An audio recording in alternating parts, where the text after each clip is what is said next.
Hey everyone, welcome back to episode 150 of the Retro Gamers podcast. We made it. Larry here. And Anthony here. Finally back. What's going on, Ant? Hey, it's good to be back. And I could have sworn that I was going to miss the 150th episode. And then I just so happened to see episode 149.74. And I was very happy that you held off. Yes, there is no way, no chance at all that we were going to do 150. Well, I was going to do 150 without you because this is a we thing, a WE thing. And yeah, so we when I did last week's episode, we talked about it. I'm like, let's drop an episode, but I'm like, you know what? Let me just stretch that out as much as possible. So we Kingdom Hearts it and stretched it out a little bit more. Last week, thank you, Charles and Josh from Victims and Villains. Actually, you'll hear Josh next week as well. Yes. So thank you guys so much for covering for me while I was overseas traveling. Yes. On this. And how was it? It was. Okay, fair enough. Is there any retro gaming in China? I mean, like is there anything there? Well, I'll tell you the truth. I did want to make a point of getting out there to discover some retro gaming. There were a couple of stores that weren't too far away from my hotel, or at least.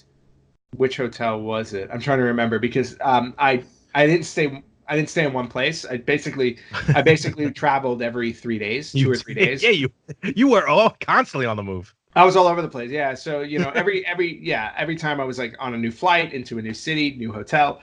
So it's really hard to kind of find anything. There was one place where I did find a couple of stores that were close to the hotel. I just couldn't get there because I was working, so I never officially made it out there, unfortunately. And ironically enough, it wasn't even in China where I managed to find the stores. It was in Taipei when I went to Taipei for the last leg of my trip. Okay. There were a couple of stores near the hotel, and I just didn't make it there because again I was working. So unfortunately, nothing to report retro-wise from China or Taiwan. But I'm hoping that next time. I will get an opportunity to get out there and have a decent retro game report. Awesome. Life finds a way to get in the way of retro gaming. Yes, exactly. Life finds a way to keep me from getting retro gaming. Yes, retro. So, but yeah, I'm glad you're back. And this is it. 150 episodes. And I mean, who knew we would last this long? Who had faith? I had none. I had zero. Figure we start recording. This is just a couple episodes, and we'll be done with it. But no, like a pesky plague, we keep going. Yeah, I know. Well, you got to remember, like when we first started doing this, episode 1 was, when I was still living in New York in 2014, and we just did like a little quick 20-minute thing. Well, to kind of, to bring people up to speed, basically, even before that, the genesis, no pun intended, of the show was when I was doing my original podcast, More of the Same, which you will every now and again pops up. You came on, had you on. I think it was the Renaissance Fair. I don't think it was technically Retro Gamers. I was still more of the same. And then you got the bug for it. Everyone always ends up getting that bite. Frank got it, Anthony Chu got it, you got it. And then that's when we started talking, like, you know what, let's try and do this more regularly. And I think the first couple episodes are spaced out, and then there was a little bit of a gap. And then we finally figured out how to get Skype into it. And then once that happened, because that's how we record both the audio and the video, the rest is history. Yeah, and a great history at that. I never thought that I'd be talking video games every week like we've been doing. That's definitely, and not only that, but I would think at some point we would run out of material, and up until this point, we still haven't. And we're trying. So, and until we do, we will continue to talk retro gaming and current gaming. Of course, we mix it up now. We throw in some current gaming because, let's face it, current games are a thing. That's what's constantly evolving. And yes, technically we are over 150. We have some special editions and stuff like that, but 150 official episodes in the can. And yeah, and it's been a hell of a ride. Looking forward to more. And we're just gonna get into this one because 150 for us isn't the only celebration this week.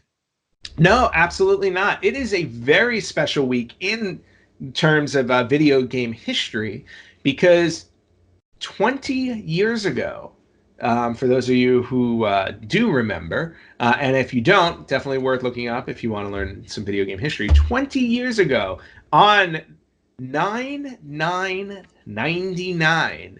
9 times 9/9/99. Yes, I remember. I remember the advertisements. Yes, so do I.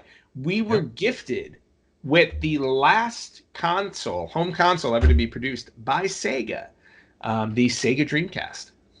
Yes, some would say the pinnacle for Sega, probably because it was the last one, so they have no choice. The Dreamcast was, I honestly didn't, when the Dreamcast came out, I never would have expected it to be the last home system that Sega put out for, well, basically 20 years, because coming up in a couple of weeks, we have the first party, Sega's own Genesis Mini that's going to be coming out. But, real quick to talk about, remember that advertising? I'm pretty sure they worked with MTV because I think, wasn't it like the movie awards or something that I thought they incorporated it with, or maybe just with MTV. But I remember a lot of, 9/9/99.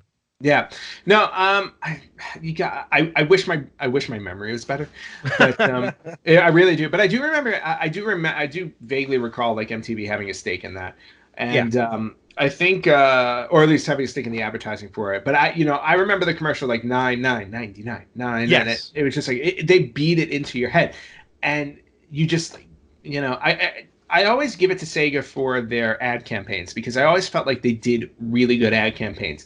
And the Dreamcast one to me is one of the most memorable ones because it was very whatchamacallit. It was God, I can't think of the word. Memorable? Oh no, it stuck in your head. Like they drilled it in. They were like earworms basically. Yeah, there you go. Yeah. Stick like earworms. Yeah, they were just earworms, and you were just constantly repeating it, and you could not wait for 9/9/99. You just could not wait for it. And let's face it, of all the systems that have ever come out, right, that have ever been released, I can't recall a more iconic date to release a system on. When you think about it, think about what other date could you do that with besides 9/9/99? It was perfect. And during that era, if for those of you who remember, who are old enough to remember, around that time we were getting ready to approach the millennium. We were getting ready to approach the year 2000. And I remember everything leading up to it was all like, that was the thing, when the year 2000 hit, everything had 01/01/00 on it. Like it was just those repeating numbers because we started hitting years. And then like for the next 10 years, like 2220, I guess 2222, we'll get to that in a few years. But in any event, those repeating numbers, but the 9/9/99, the end of the 90s, the start, like, we were supposed to have flying cars in the year 2000, but the Dreamcast was the system that, in my opinion, brought the true arcade experience home. Oh yeah, that's without question. There was, we're gonna talk about the, basically our memories of the Dreamcast, but it was by far and away the most powerful console to be released at the time, and the arcade experience on it was bar none the best I've ever experienced, on a home console system. And I gotta say, like, even up until today, like when I think about my PS4 and my Xbox One and stuff like that, even my Switch, I'm having great experiences on it. But when I try and think of the arcade experience, I always attribute it to the Dreamcast. That's where I always go back to. There was just something about that system that it just felt like I had brought the arcade home with me. It did. First of all, it was the first system to run on like Windows. It ran on Windows CE, it was called. Oh So it yeah. was basically like a home. It was almost, not really, but it was basically like a home computer, in your house. The first game that pops off as far as arcade quality, not the first game, we'll get into that, Hmm. but the first arcade game I remember, and I think I bought, was Crazy Taxi. And Oh the yeah, way, Crazy Taxi. like, I can remember it now, putting in the game, hitting play, and just the way it ran so smooth, and it truly felt like, I'm like, where do I put the quarter? I'm gonna jam it into one of these Yep. controller ports. It was phenomenal. Yeah, no question about it. And I think there were. I'm trying to think of like a number of like the arcade style games that I played. Like to me, the first one that always comes out in my brain is Soul Calibur. Soul Calibur. Yes, Soul Calibur on yes. the Dreamcast was absolutely Oh, beautiful, completely stunning. amazing.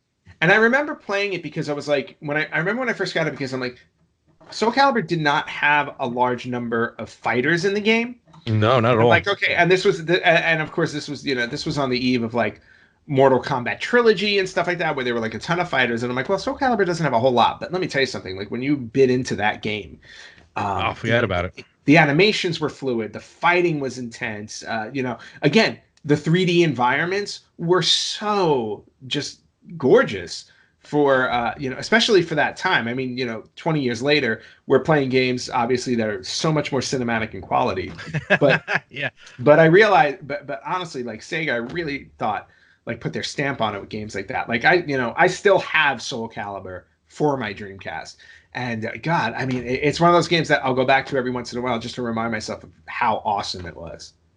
I remember, again, it's the smoothness of how the games ran. Yeah. Just it was fantastic. So the system comes out on 9/9/99. I'm pretty sure I did not buy it day one. I'm pretty sure I got it for Christmas that year. I bought it day one. Um, okay, all right. Yeah. Well, hold on, wait, I was in college. Maybe I did buy it day one. Yeah, no, I Now that I think remember. about it. I may, in fact, I may have had. I don't know if I had it on pre-order or not, but I definitely bought it the first day. Like I had to have it. Hmm. Had to. Oh yeah, no, it was a must. It was Yeah. it was either 9/9/99 or December 25th 99. One of those days I eventually got it. Um, we played a lot of it in college. I do remember that. But let's talk about the system itself. Like we mentioned, Windows CE. Um, Yeah. it ran and played discs. Let's talk about the controller for a moment.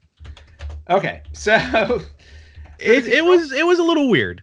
yeah, I think the controller was probably the misstep on the Sega Dreamcast. Like if I had to pick something that I felt like didn't go right, that controller was really an uncomfortable hunk of plastic, basically. Really, it was odd. The oddest thing about it, in my opinion, is the wire. The wire Yes. normally, it was, so everyone's used to wireless now, but kids back in the day, you actually had to plug the controller into the system you were using, Mhm. and normally the plug would come out the top, which makes Yeah. total sense. But no, this one dropped out the bottom. Yeah, and it was really weird. Yeah, it was just really weird because like, and then on the back of the controller, there was like a little divot that you can put the wire in so that it would go out the back. I forgot about that. You kind of run it along the back, but that never held. Yeah. But you know what? But there was a reason. There was a specific reason why the Yes. wire came out the bottom, and you know this. It was because on the top you were able to insert a virtual memory unit or VMU into the system, which was basically where you would where you would save your games, and then on top of it, it was also the first system and first controller, obviously, to come out with a second screen, which was really really cool. Basically, yeah, like Anthony said, this little memory card, the VMU, had a little screen on it, very tiny, so you weren't really playing major games on it, but it was a second screen. Normally, it would just display the logo of the game. But games like Sonic Adventure would take advantage of this memory card, because when you pop the memory card out, which had a very tiny D-pad and very tiny A and B buttons, Yep. like with Sonic, you can play um, like a Tamagotchi style game. Yep. Yeah, and As long as you kept the batteries running on it, by the way, because remember that thing. That's It was right. it was a battery operated VMU. Now, granted, you didn't lose your saves if the batteries went dead. It's just that you couldn't play on the second screen when the batteries died. So you had to make sure that the batteries were always up on that. But again, it was just a very innovative thing for Sega to do to also kind of up the ante on their system, especially when the competition was starting, was getting really fierce in the marketplace because you had Nintendo 64 and the Sony PlayStation, which, became a huge success. Oh yeah. So let's talk about with the system here, and we're getting some reverb. I'm sorry. I'm very curious as to how the reverb happens.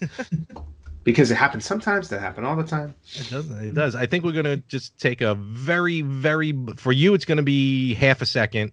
Oh, it's gone. Never mind. Nope, we're not taking a break, folks. This is what happens on episode 150. We finally figuring out how these programs work. We're good. And we still managed to screw it up. And we're moving forward. But anyway, let's talk really quick. I want to do just some really quick hits. Yeah, go for it. On the Dreamcast. So for those of you who don't know, Sega Dreamcast was part of the 6th generation of home console releases. As we said, it was released in the U.S. on September 9th, 1999, or obviously more memorable, 9/9/99. It was released in Japan, though, almost an entire year earlier. Japan always got their systems first. I didn't realize it was that long earlier, that far before. Yeah, it was released in Japan November 27th, 1998. So they had the system for almost an entire year before it came out here in the U.S. It debuted at $199 here. It was only $199. Yeah, we didn't start getting into we didn't start getting into the $300 systems, I think, until PS2 and Xbox. I could have sworn that was more money. Okay, cool. Nope, came out for $199. And just a little bit on the specs for it. The media, it was 1 gigabyte GD-ROM and CD-ROM. Okay.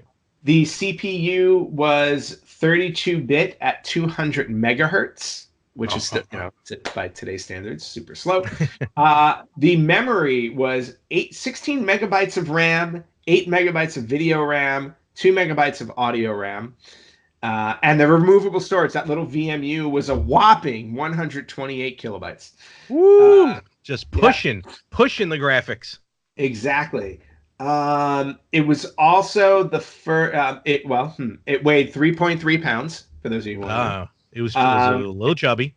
Yep, and it also was the it was officially discontinued March 31st, 2001. It had a terribly short lifespan of about a year and a half here in the U.S.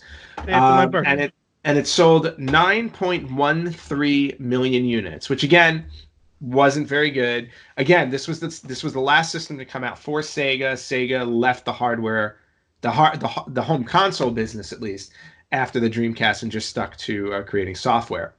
Last thing to point out, and we'll probably talk about this more for the rest of this segment. The games that came out for it. Yes.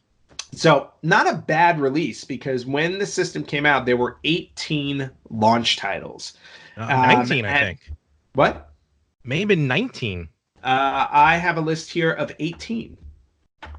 10, 11, 12, 13, 14, 15, 16, 17, 18. Well, I'm counting 19. Okay, well, you count 19. The 18 I have listed, according to IGN, from 9/9/99 is, and there were some really solid hitters on here. So we got Power Stone, Mortal Kombat Gold, Soul Calibur, Sonic Adventure, which to me was the definitive. That was the one. Title. Absolutely fantastic. Expendable, which was an action game. Blue Stinger, which was an adventure game. And then we got some racing games. Trick Style, Hydro Thunder, Tokyo Extreme Racer, Flag to Flag, Monaco Grand Prix 2, Pen Trill Salon, or Trial Salon, I'm not sure which one, and TNN Motorsports Hardcore Heat. It was clear that they were showing the power of this system through racing games. And then shooter-wise, House of the Dead 2, which was a fantastic arcade game, and again, like we talked about before, that translated to the Dreamcast phenomenally well. Mm-hmm. Air Force Delta, Okay. and then we got Arrow Wings, which was a sim game. And for Mm-hmm. sports, again, love the sports games on this system. NFL 2K, NFL Blitz 2000, and last but not least, one of the most fun games I ever played on the Dreamcast, Ready to Rumble Boxing. Nice. I think the one that wasn't counted was Cart Flag to Flag, but be that as it may, which actually came out made by Sega. The lineup, 18, 19, whatever. There's really like five Yeah. games that people paid attention to. Heck of a lineup. First of all, before we get into the big one with Sonic, let's talk about the 2K series, because the 2K series debuted on the Dreamcast. Now that's all we see is the 2K series, except for Madden. Well, Madden. Yeah, but in any event, 2K, NFL 2K was phenomenal. NFL Blitz 2000, that I remember playing. NFL Blitz was basically the NBA Jam for NFL. Yes. And the gameplay was so fun. It was purely arcade, but again, just because it was purely arcade, it had that feel of an arcade right there at home. I didn't realize, I forgot Mortal Kombat Gold was a launch title. Yeah. So that's pretty cool. And Yeah, as you mentioned, I mean, Sega became so synonymous with Mortal Kombat, dating back to the Genesis when it first released, that it just made sense. But let's talk about the one, the game that should have came with the Dreamcast. We're talking about Sonic Adventure. Yes, Sonic Adventure was just a phenomenal game, and we were also at this point now where games weren't packaged with systems. I mean, that went the wayside. Yeah, I was gonna say that ended with the 16-bit era, because when Sony placed, I don't know if Sony PlayStation was the first one to come out without a game packed in, but like that's pretty much where the line started to get drawn. I know the N64 definitely didn't. So. No, it did not. But yeah, so let's go with Sonic. Yeah. No, but I was gonna say, but let's talk about Sonic, because, Sonic Adventure. If there was anything to to really showcase the power of the system, Sonic Adventure definitely was. I mean, just every aspect of that game to me was phenomenal. I mean, it really was. Right from the opening sequence, just when you're watching the opening sequence, you're literally sitting there and you're like, "Holy cow! Do I get to actually play the game like this?" That giant water monster and everything coming through the city and stuff like that. Sonic Adventure in the vein of Super Mario 64, 3D, but it definitely wasn't polygons. We'll tell you that much. Nope. I remember, it was weird because it taking Sonic out of, forget about the 2D part, because I think we were ready for, a good 3D Sonic game, not like Sonic 3D, but to see Sonic, and it was weird because he was like interacting with humans in that game, which was a little odd. Yes. But it was the perfect game to truly show that the Dreamcast wasn't just going to be an arcade port for games. It was going to be for first party games. It was going to pump out the graphics. It was going to pump out these games, because Sonic Adventure, which has been re-released multiple times, it came out on the GameCube. It came out on the PS3 and Xbox 360 with slightly updated graphics. But Sonic Adventure, when you think Dreamcast, it's kind of sad to say, it's probably really the only game of maybe 2 or 3 that people immediately think of when they think of Dreamcast.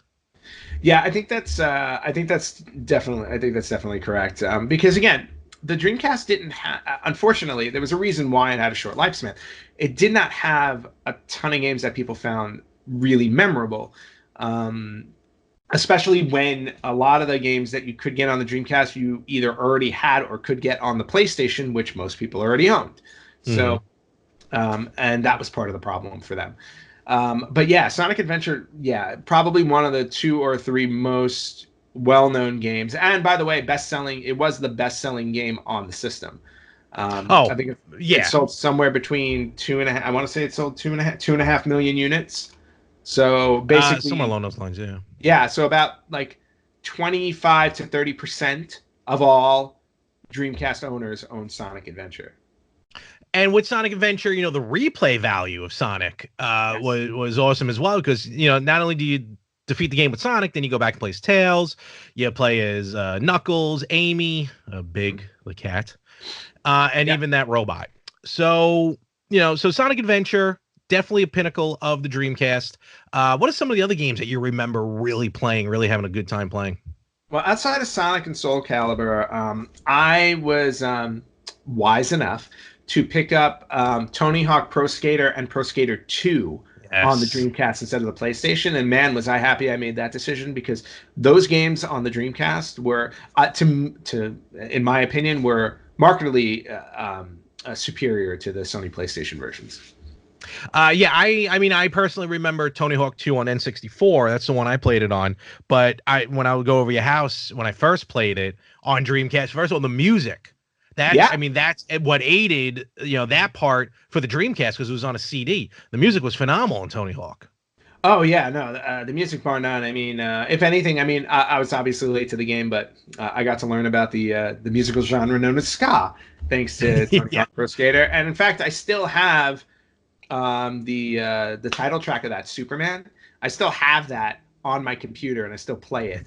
Uh, I still play it rather often when I'm listening to music, Awesome. because it was just every time I hear that song, it immediately brings me back to playing Tony Hawk Pro Skater, which yeah, just absolutely fantastic. And also the Dreamcast also lended to some games getting a good upgrade, if you will. I think, correct me if I'm wrong, I think your definitive version of Resident Evil is Code Veronica on Dreamcast. Well, I believe, if I wasn't mistaken, Resident Evil Code Veronica was actually exclusive to the Dreamcast at the time. I could have sworn it was on PlayStation. All right, I may stand No, corrected then. I do Okay. not believe so. The one that I thought, Oh, the you're one that, right. You're right. I'm sorry. yeah, Code Veronica was exclusive to Dreamcast. And let me tell you It something: if you're a was. fan of the Resident Evil series and you have not played Code Veronica, you are missing out. Code Veronica was one of, probably to me, it kind of rivals Resident Evil 2 as like the definitive Resident Evil game. Like Resident Evil 2 for me is always going to be the best one. I was like, but Code Veronica is right out there with it. No, totally. I was Yeah, thinking of PlayStation 2. It came out on PS2. I forgot about yeah, that. it came out on PS2, but that was obviously after the Dreamcast was Yeah. discontinued. I also had Resident Evil 3 Nemesis on the Dreamcast, which was also released on the PlayStation. But again, Maybe that's the one I'm thinking of. yeah, graphically much better on the Dreamcast, for sure. And basically, whenever a game came out for both systems, I always bought the Dreamcast version, because I knew I was going to get something. Again, it was going to look better. I felt like it was going to play better. And in every case, I was right. Point. That's a really good point to make. Back talking about like Super Nintendo and Genesis, it's kind of like if the same game came out on both systems, which one do you go for? Yep. And then with this one, you can kind of say, yeah, you can say, even go to the point of saying N64, PlayStation 1, or Dreamcast. And Dreamcast definitely had the leg up. Yeah, there's no question about it. The biggest issue with it is because it was competing with two systems that had already come out. And not only had already come out, but they had come out several years prior. Like, they should have really been considered the next generation of systems as opposed to the previous. So, in other words, like I would lump the Dreamcast in with the PlayStation 2 and the GameCube. However, the way history is set up, it's been lumped in with this original PlayStation and the N64. And at that point, because games were being made for at sometimes all three systems, people would defer to PlayStation or N64 because they already had the system, and they wouldn't buy it on the Dreamcast, which again is also one of the reasons why I felt like it failed. All right. Now with the Dreamcast, we also had some good peripherals for it. First of all, it was the first system. Other systems have done it before, but Dreamcast was basically the first one to really take it to online gaming.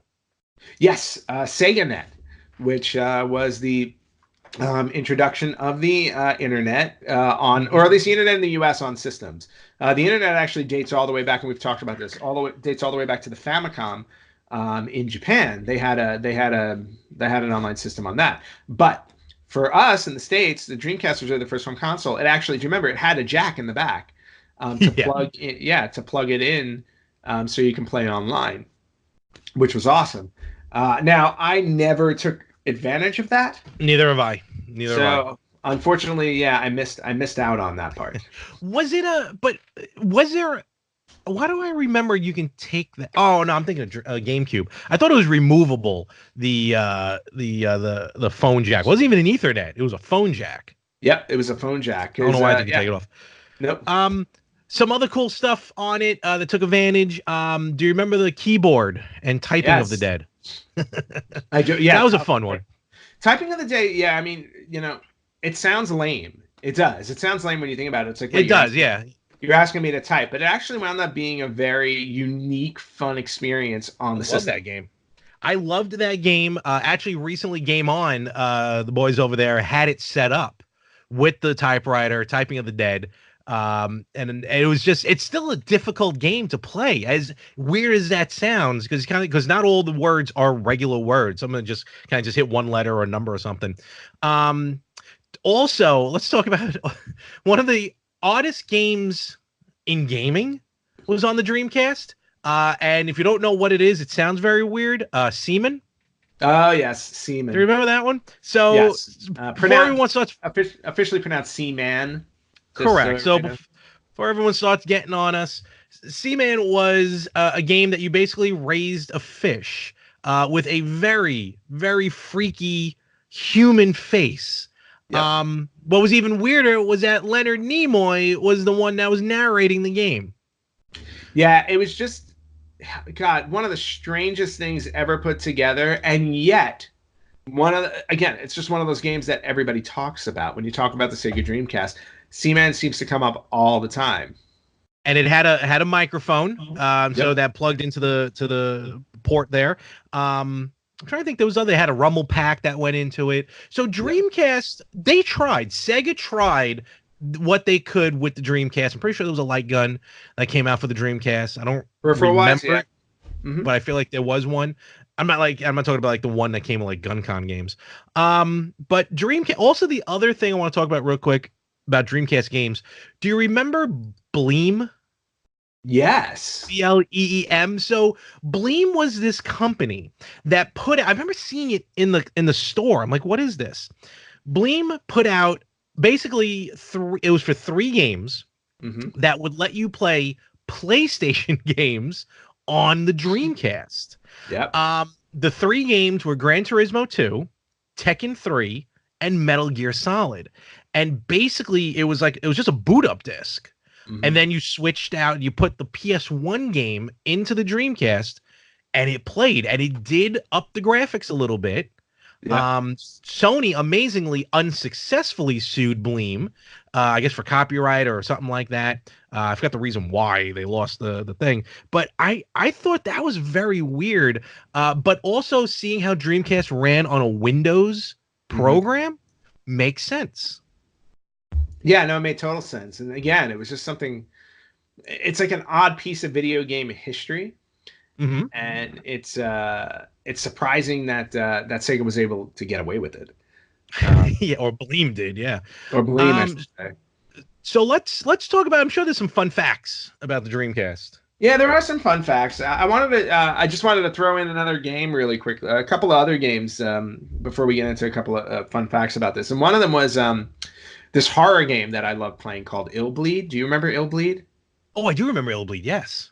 Yeah, basically every level was you were going through a different just a different horror movie experience. Basically, it was like a haunted theme park, amusement park, and like a creepy mansion and things like that. It was just a really awesome game. And again, the whole idea behind the game was you didn't have any weapons per se, but the whole idea was you were going through these levels, and the goal was to not die of fright. And you had like heartbeat on the screen, and things would jump out and scare you. And when you got too scared, you would literally just like drop dead of a heart attack, as you do in real life. Yeah, exactly. It was just a really innovative game. And then the other one I wanted to bring up, because you and I both big wrestling fans, WWF Royal Rumble, yes, on the Dreamcast, which was basically an arcade. It was an arcade style game. It did not have a large roster, but it was the first game wrestling wise, and maybe to this day the only game wrestling wise, correct me if I'm wrong, 8 players on the screen at once. Yeah, I'm trying to remember, especially in a Royal Rumble, with that game. Yeah, I think so. Well, maybe the newer ones nowadays can have 8 players or 8 characters on the screen. But when that came out, you're right, Ant. That was very revolutionary, especially for us, like you said, where we're used to only 4 guys in the ring at once for a Royal Rumble. And yeah, it was purely arcade. There wasn't a story mode, nothing like that. But it was fun. That's what was cool. They're like, it was almost like an oversized portable game. It's pick up and play. That's it. You don't worry about anything else. Play, done. Let's go. Yeah. Yeah, and it was just really, really cool. And I just wanted to bring that up because I remember us playing that a lot. So then a couple of other, just a few other fun facts I'll just throw out there because we've already kind of gone over most of them, just discussing. But first one to throw out there was that the Dreamcast wasn't the first official name for the system. I don't know if you know this, but hold on, let me think. I want to say Ultra 64 would have been the N64. Mm-hmm. The Dolphin was the GameCube. I can't. When you say it, I'm gonna remember. Revolution? No, it wasn't Revolution. It was originally called the Katana. It was the Sega Katana. Okay.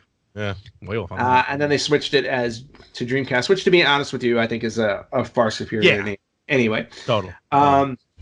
One record that Sega Dreamcast held at the time was when it was announced. At the time, Sony PlayStation had the record for pre-orders at the time, because when Sony announced their PlayStation, they had hit 200,000 pre-orders for the system, which at that time was a big deal.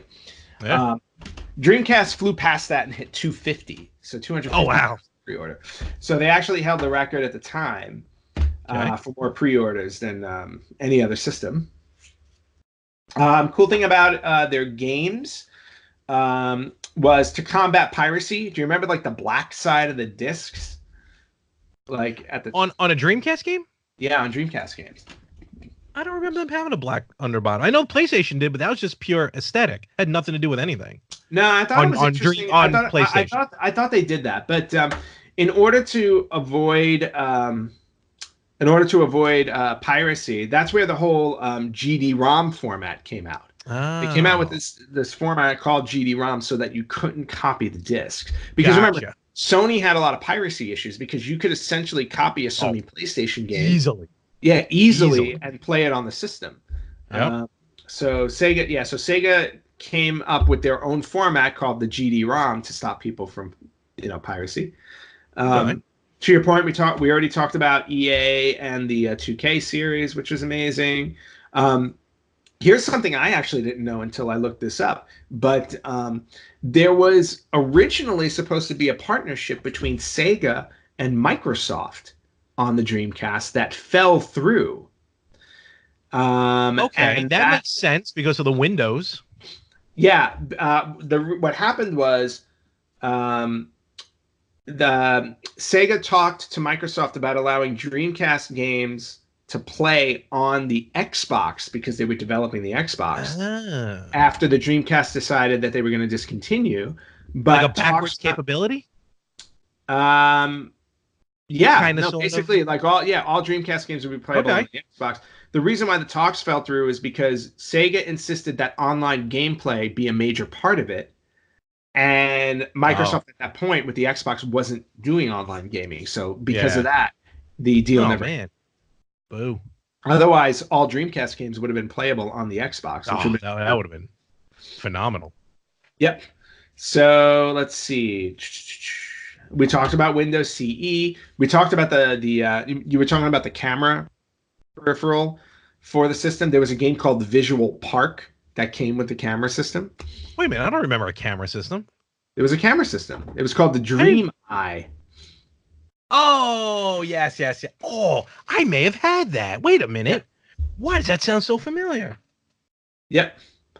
Interesting. Because not only could you play video games with it, you were able to take pictures with it and email them with the use of a memory card.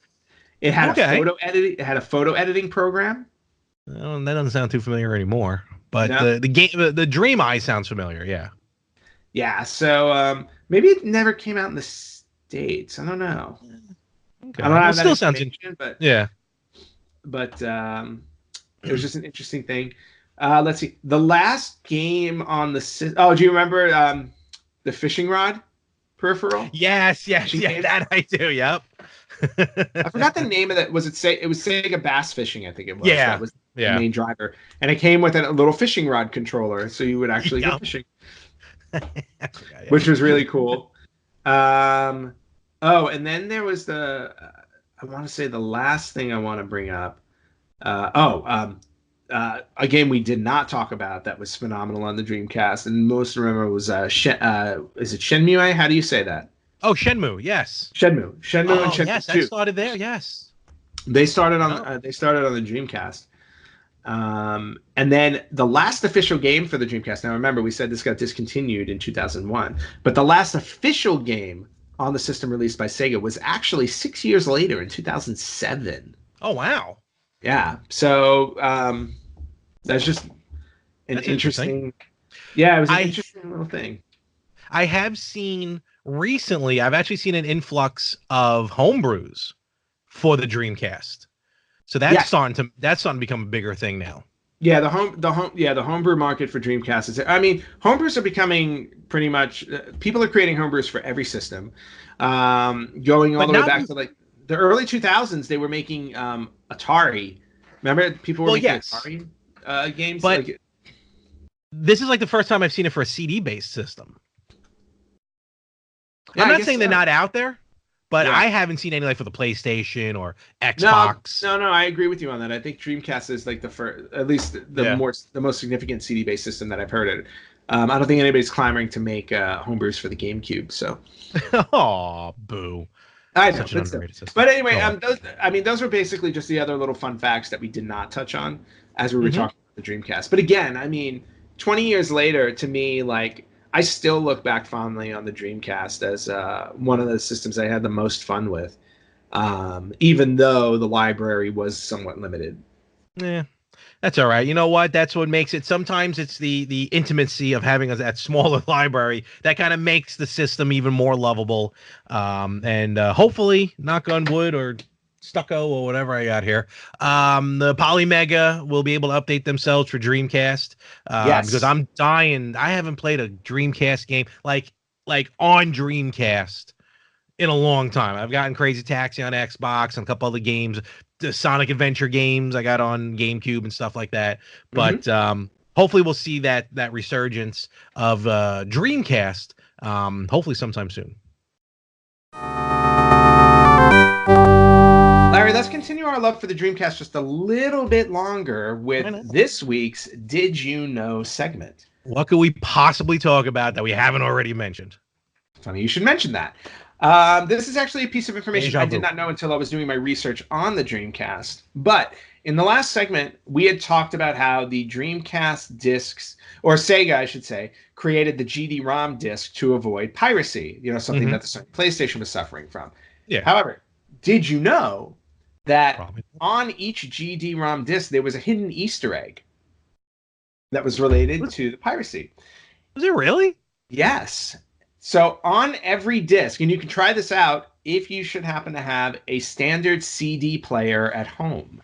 If you Oh, still have a okay. CD player, you can insert your Dreamcast games into a CD player, Yeah. and there is one playable track on every Dreamcast disc.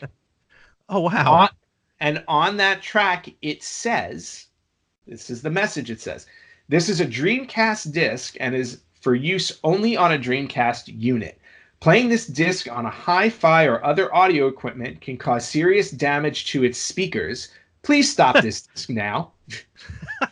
It will self-destruct in 3, 2, 1. Yeah. That's interesting. I probably have done that, but just forgot because who of us haven't put in like a PlayStation game hoping that like the music would play unless it's like Symphony of the Night.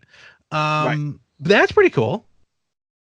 Yeah, it was just a little element to almost like it was like a little treat for anybody who tried to do something different with a Dreamcast disc. I like how Sega's like, if they're gonna try and put this into a CD player, we're gonna blow out their stereo speakers. Yeah, so let's give them a warning. We will destroy your stereo system if you do not remove this disc right now. And then you can go to Sony and purchase a new pair of speakers. Exactly. But hey, kudos to Sega for doing something like that because they were, piracy was a big thing on their plate. Yeah, totally.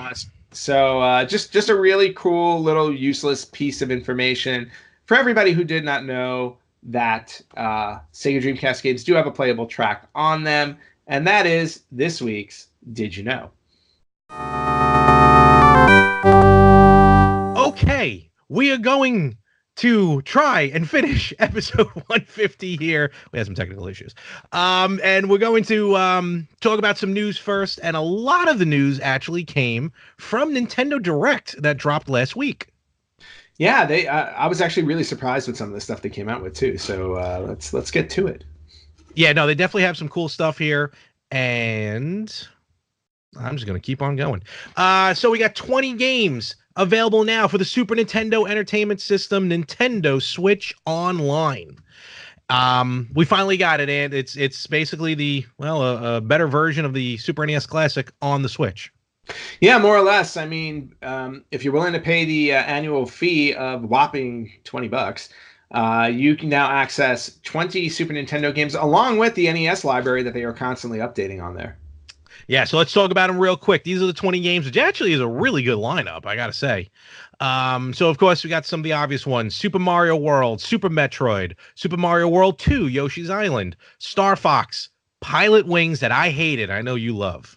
Yes, I do. Demon's Crest, which I can't wait to stop playing. Brawl Brothers, which is a fun one. Kirby's Dream Land 3, Super Soccer, Super EDF, Earth Defense Force. I actually played this. It's a shoot 'em up.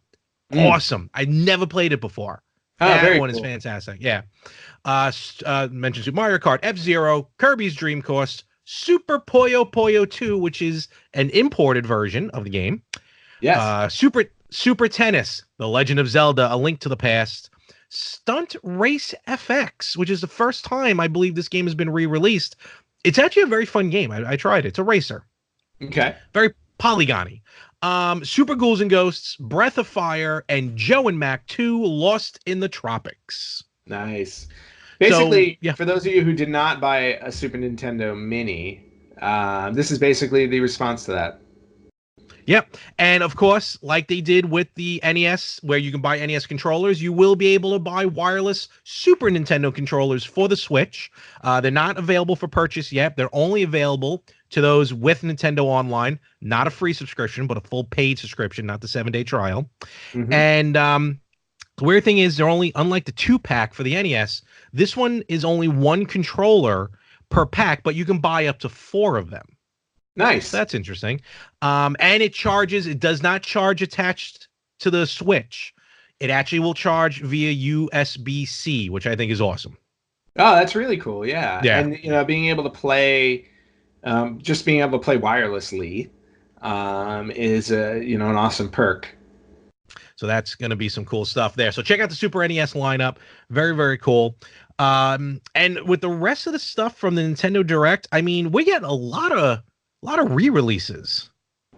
Yes, and probably the one at the top of both of our lists was the or was this announced on Nintendo Direct, or did we know this before? No, I think it was on Nintendo Direct, the Aladdin Lion King remaster. Oh, no, that wasn't on the Nintendo Direct, but it has been released. It has been mentioned already. Oh, okay. I think GameStop dropped it. Yes, we are getting the re-release of Aladdin and the Lion King as a 2-pack on Switch and PlayStation. On Microsoft, on Xbox. Slight correction from last week when I was talking to Josh. The Super Nintendo versions are actually not going to be on this collection. Oh, it's going to be ones. Yeah. It's the Genesis versions, and then with Aladdin, it's the Game Boy, and then the Game Boy Color versions of the games. I don't know why they have those two. I don't think the Game Boys were different other than the graphics, but and then the Lion King will have the Genesis version, the Game Boy version, and the NES version.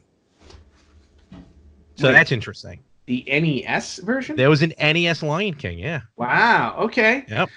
That's interesting. Now I wonder why they held off. I wonder if Super Nintendo is planning something with those two games. I think it's just the Genesis games were better than the Super NES games. No, it's entirely possible, yeah.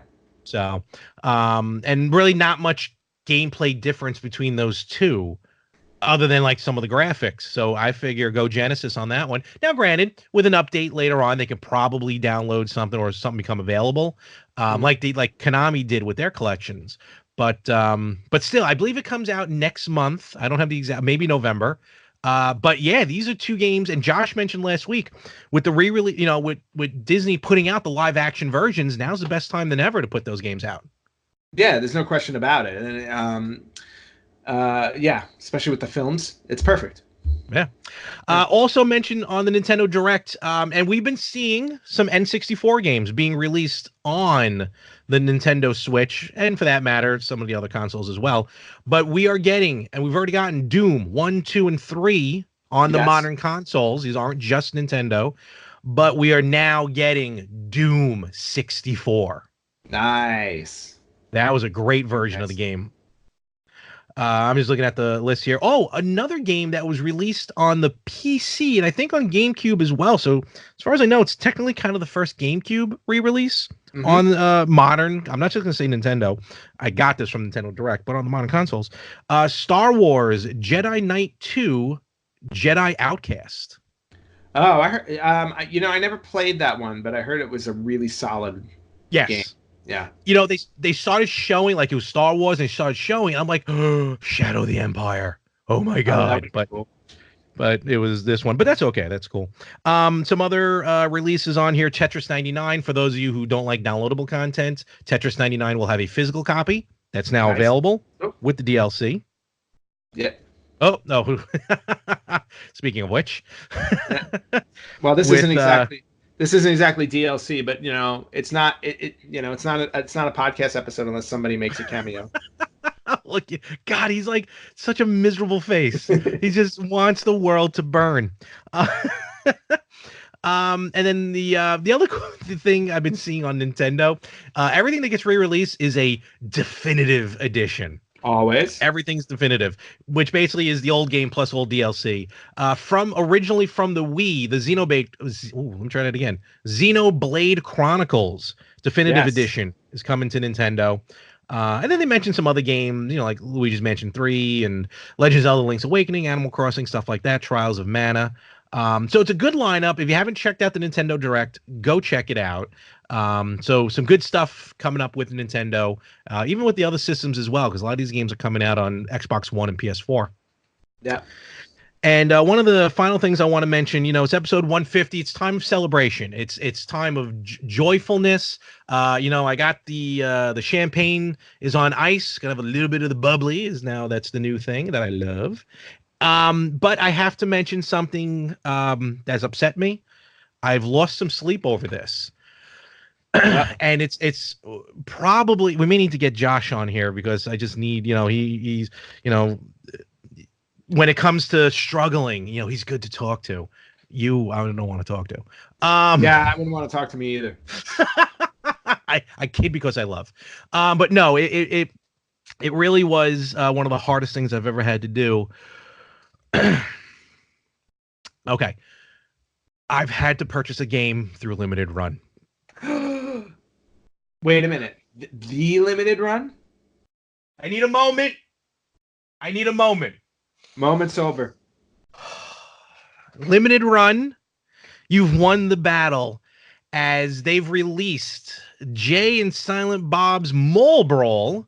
Yes. Is coming out on NES cartridges. It's going to be a digital game. It's actually what it is another game coming out. Chaos Brawl, Chaotic Brawl, Yes. Chronic Brawl, probably Chronic Brawl. But a fighter, kind of like a Final Fight type game that they're going to be releasing on the computer. I'm still not 100% sure if it's coming out on home console. But when they did it wasn't a Kickstarter, but something like that. There was a free downloadable 8-bit game called Jay and Silent Bob's Mole Brawl, and they decide it's going to be digital. You'll be able to eventually buy it. But Limited Run put out a physical cartridge. There's 3 of them, actually. There's Traditional Gray, which I got. Go with Traditional Gray. And then there's a Jay Yellow and a Silent Bob Green.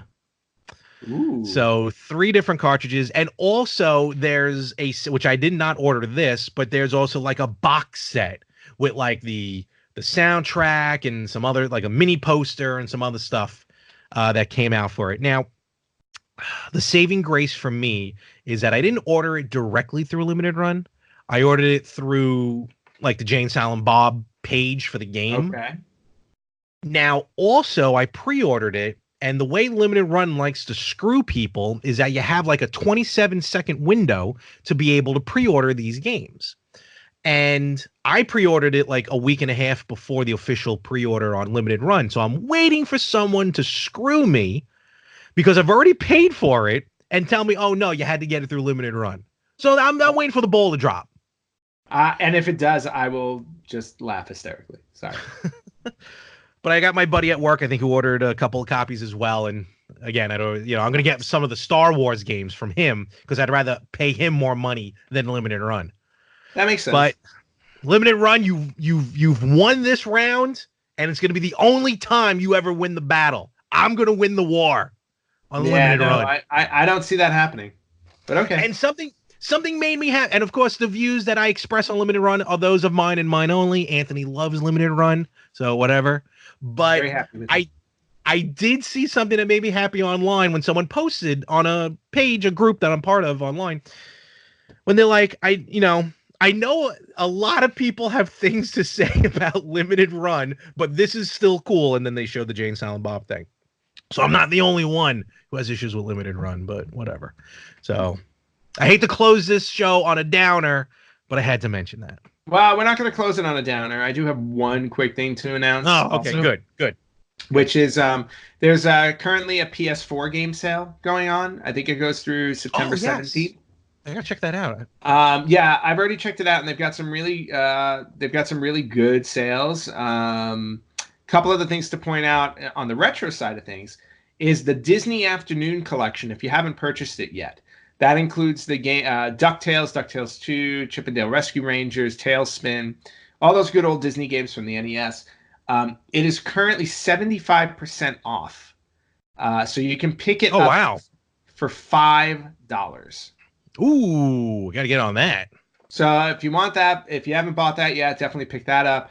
Also, some of the Acclaim, I want to say, the Acclaim or the Capcom classic games, like Pac-Man, Miss Pac-Man, stuff like that, they're all half off for like $2 each. So I picked up Miss Pac-Man for fun. That's a win. Pac-Man Championship Edition is on sale if you don't have that yet. That game's fantastic. Yeah, that game is awesome. So, so definitely check out the PS4 game sale if you haven't yet, and you can pick yourself up some good retro classics for a great price. Sounds good to me. All right, and with that, Larry, really quickly, did you pre-order the Aladdin Lion King remasters? Anthony does not want this to end. No, I have not. I'm just going to get it digitally. So you need to. And I just realized that Link probably gave me a good moment because look, we can redo the Lion King right now. Can you feel? All right, now it's getting pornographic. The love tonight. Bye. Now he's off to cause a stampede. He would be the stampede. He's a big cat. He is totally Scar. No, I did not pre-order it yet. Mine's all digital. So. Okay. And are we ready? Are you done? Are we going to close this? All righty. Let's close this. So. We're going to close up this wonderful episode of 150 episodes of the Retro Gamers podcast. Next week, we just signed that Josh is going to be on next week. I don't know what we're going to talk about. We're going to do a bit of a hybrid episode with him, with Victims and Villains. So that should be interesting. I have a feeling it's going to be an interesting conversation, but a very curt conversation right at the end. I feel like it, may have to end it on a note there. Yeah, it sounds about right. And one of us may be wearing the same shirt. And with that, check us out everywhere you can listen to podcasts, Apple Podcasts, Spreaker, Podcoin, amongst others. Wherever you listen to us, it doesn't matter where you listen. Whatever program it is, use that program to give us a like, 5 stars, whatever it is on that one. Do that. Subscribe to us. And where can they watch us? You guys can watch us on YouTube. Just look up the Retro Gamers podcast, and you can watch our episodes there. And then obviously you can check us out on Facebook at facebook.com/RetroGamersPodcast. We're on Instagram at RetroGamersPodcast. Soon to be up and running on Twitch. We're finalizing all of that stuff now. So you guys will be able to watch us do some live streaming on there. Who knows? Maybe we'll even do some podcasting there, Larry. We haven't talked about that yet. Trust me, I have it in mind. Yep, but we definitely got some plans coming up with that. So keep an eye out for our Twitch page, which is TRG_podcast. So yeah, all coming soon. All right, awesome. And it is fun. I don't say it's been because we're still doing this, but it's a Yes. blast doing this. And I think we both had so much fun doing this. Can't think of really anyone else to talk about retro games than you. And here's to another 150 if it was something Yeah. filled. At that point, will we have any teeth left? I guess I think we're going to be like geriatrics at that point. Like 2 years from now. Yeah. Well, it's us. Everything is breaking down on me. I know that. So. Oh, I've been broken for years. And folks, with that, we will catch you right here next week on the Retro Gamers Podcast.